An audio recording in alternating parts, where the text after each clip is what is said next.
Hello guys, कैसे हैं आप सभी।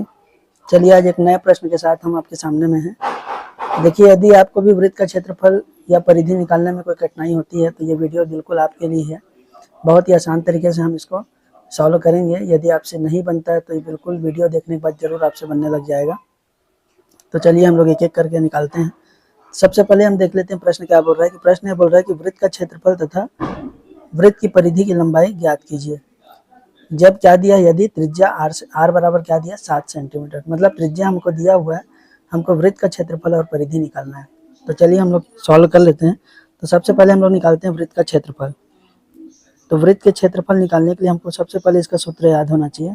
तो वृत्त का क्षेत्रफल होता है, मैं इसको शॉर्ट में लिख दे रहा हूँ क्षेत्रफल को। वृत्त का क्षेत्रफल बराबर होता है पाई आर की घात 2।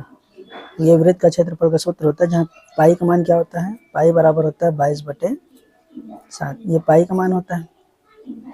तो चलिए इसको सॉल्व कर लेते हैं। पाई की जगह हम क्या लिख सकते हैं, 22/7। यहाँ पे कुछ नहीं, मतलब गुणा का निशान होता है। आर का मान क्या दिया है 7 सेंटीमीटर। 7 का वर्ग मतलब हम 7 को कितने बार लिख सकते हैं, 2 बार। सेंटीमीटर को भी हम लोग नहीं लिखे हैं, बाद में आंसर समय इसको सॉल्व कर लेंगे। अब यहाँ देखिए, आपको पता है कि ये दोनों अंश में है और नीचे में हर में 7 दिया, तो एक 7 को हम कटा सकते हैं। तो एक 7 से एक 7 को कटा दीजिए। अब यहाँ क्या बच गया, 22 गुणित 7, और यहाँ पे भी क्या बचा, 1 सेंटीमीटर। सेंटीमीटर के लिए 1 सेंटीमीटर बच गया यहाँ पे। तो सेंटीमीटर और सेंटीमीटर का गुणा भी करना है हमको, इसलिए हम यहाँ पे 1 लिखे हैं। अब देखिए 22 में 7 का गुणा कर लीजिए, कितना आएगा, 7 दूनी 14 की 4 हासिल है 1, 7 दूनी 14 और 1 15, 154 एकम 154।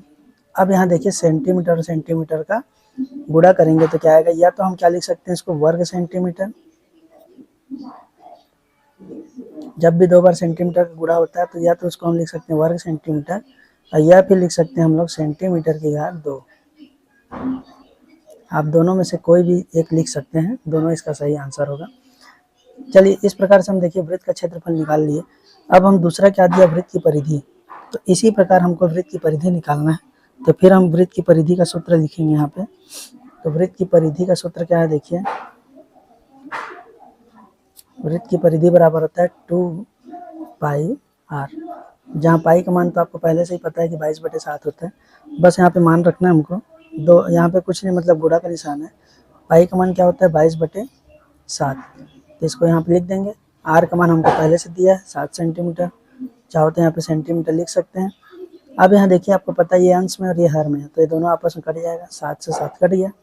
अब यहाँ क्या बचा, देखो 2 गुणित 22, और यहाँ पे क्या बचा है 1 सेंटीमीटर, एक जो कि यहाँ पे क्या है सेंटीमीटर। अब इन दोनों का गुणा कर लीजिए तो क्या आएगा, 22 दूनी 44, और क्या लिखेंगे यहाँ पे सेंटीमीटर। यहाँ पे सेंटीमीटर इसलिए लिखे हैं क्योंकि सेंटीमीटर का सिर्फ एक बार गुणा हुआ है, और यहाँ पे क्या हुआ था, देखिए 2 बार सेंटीमीटर का आपस में गुणा हुआ था, इसलिए यहाँ पे वर्ग सेंटीमीटर लिखे हैं। और यहाँ पे सिर्फ एक बार गुणा हो रहा है, इसलिए हम इसका आंसर क्या आएगा, सेंटीमीटर में आएगा। तो इस तरह से हम इस प्रश्न को, जब आर दिया हो मतलब त्रिज्या का मान दिया हो, तो वृत्त का क्षेत्रफल और वृत्त की परिधि बिल्कुल ही आसानी से बना सकते हैं। सिर्फ आपको 2 चीज़ याद रखना पड़ेगा, एक क्षेत्रफल का सूत्र और एक परिधि का सूत्र। अगर ये आपको